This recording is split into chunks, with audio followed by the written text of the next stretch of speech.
over the decades, I've gone deeper and deeper and deeper in the rabbit hole. And the deeper you go, the simpler it gets. Because higher up the rabbit hole, everything's moving, organizations, people, networks, and then you go a bit lower.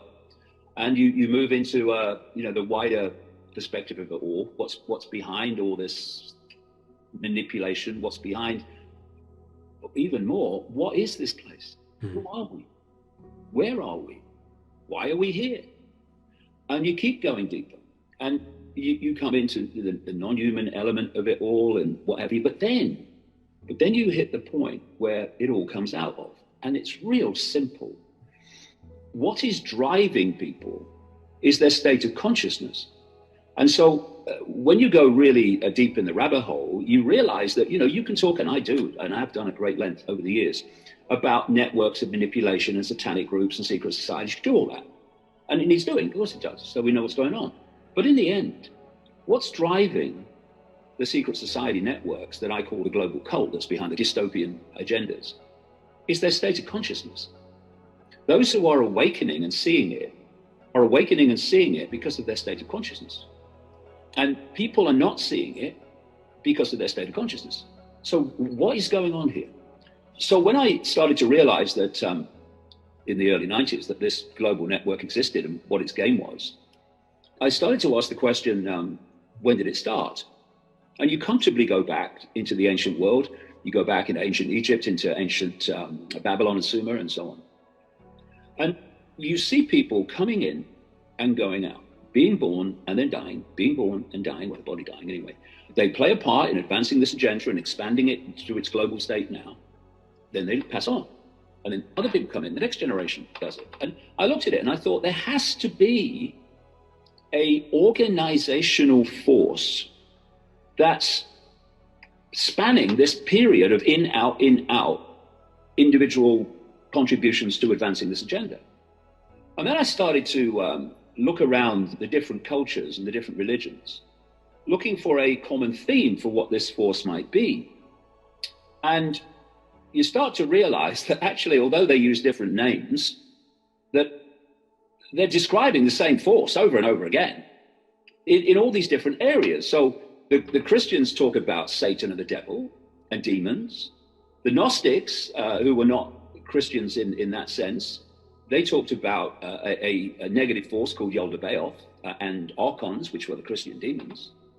Then you look at the other different cultures, like the jinn of Islamic belief. I was in a taxi being driven by a Muslim taxi driver from New York once, and he asked me, he said, what do you do? I said, well, we start talking. And I started talking about these Gnostic archons and what the Gnostics said they were all about. And he said to me, well, that sounds like the jinn. That's just like the jinn. Yeah. Because you see this theme, the different names throw people, but it's the same theme. And I just got a book out called Perceptions of a Renegade Mind. And the last chapter is called Escaping Wetiko.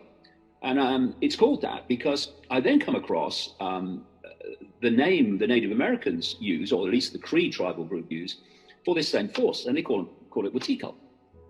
And basically what all these things are describing, all these different belief systems are describing, is a state of consciousness, a very inverted, chaotic, what we would call evil consciousness. But my definition of evil is the absence of love. Once love's gone, evil remains, but bring in love, evil's gone.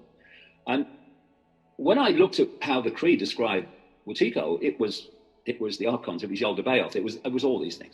It's a state of consciousness that's in a very low vibrational frequency state, very chaotic, very inverted. That's why expressions of it, like Satanism and what have you, they use inverted symbols, for instance. Satanists invert the pentagram, they invert the cross. Mm-hmm. Inverting the cross is not to do with Christianity. The cross is an ancient symbol. They just invert everything. It's like the Nazis turned the swastika around to represent the negative force.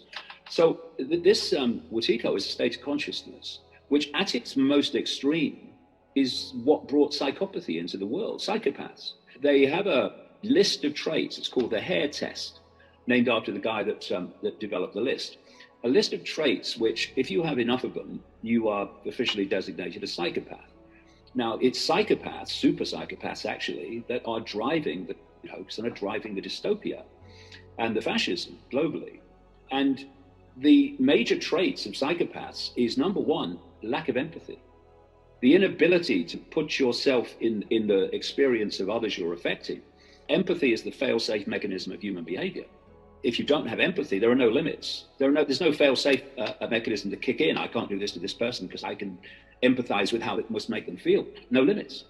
So you're looking at your Bill Gateses, your Klaus Schwabs at the World Economic Forum. You're looking at Anthony Fauci. You're looking at some desperately Wutiko people in Britain who are driving the whole hoax here. And you're looking at Wutiko. They are expressions of this Wutiko. Satanism is expressions of this Wutiko at its most extreme. Lack of compassion is another major trait of psychopaths. And so you hear over and over again, when you're explaining what's going on, you hear, they would never do that. No, you would never do that. They would do it and get off on it. And it's understanding the scale of, well, evil inversion of life that we're dealing with, to grasp actually that they would do that, and they are doing that. But Wutiko is more than that. One of the great traits of psychopaths is they'll lie for as much as necessary to get what they want. There's no shame or embarrassment in lying. You lie. Why do you lie? Because I get what I want. I mean, I worked in the mainstream media for years at the BBC, on newspapers and radio stations back in the 70s and 80s. And it was always corrupt. But you look at this global media coordinated lying on a scale that I don't think we've ever seen before. And so that's a trait of Wutiko. This ability or feeling it's okay to lie by the minute and the hour in terms of the global media, to what? To promote the agendas of the psychopaths, the super Wutiko. And then you come down to the general population. You've got this great number of people who have lost the ability, if they ever had it, to process information into a conclusion. See, what people in control of their own minds do is they take information and they filter it and process it into a conclusion. What great chunks of the population do today is take the information as a conclusion. So when the governments make a statement or the media say this is what's going on, then that is not information to be processed. That is a conclusion to be absorbed. And you'll see this, we see it all the time, where someone will say, I'll tell you what I think's going on. This is my opinion. And what comes out of their mouth is the official story, almost word for word, which they have processed into the illusion of their own opinion and their own conclusion. Now, these are all traits of Wutiko. And how does this work? Wutiko is, this is all part of it. How do we get out of here? Wutiko is a band of frequency. It's a very low, dense band of frequency, which resonates to the frequencies of fear and all the emotional, low vibration emotional states around fear, anxiety, depression, resentment, all these low vibrational emotional states. Every thought and every emotion that we feel and we think goes out as a frequency. You know, fear is a dense, low, slow frequency. When people are in fear and anxiety, they say, oh, I feel so heavy today. Yes, because that's what those low, slow frequencies do to your energetic field. When people feel joy and love, they say, oh, I feel so light today. Yeah, because they're fast frequencies and fast wavelengths. So therefore, they impact upon your field in a completely different way. So the point of Wutiko is to draw human consciousness into low vibrational states so that attachment, that assimilation can take place.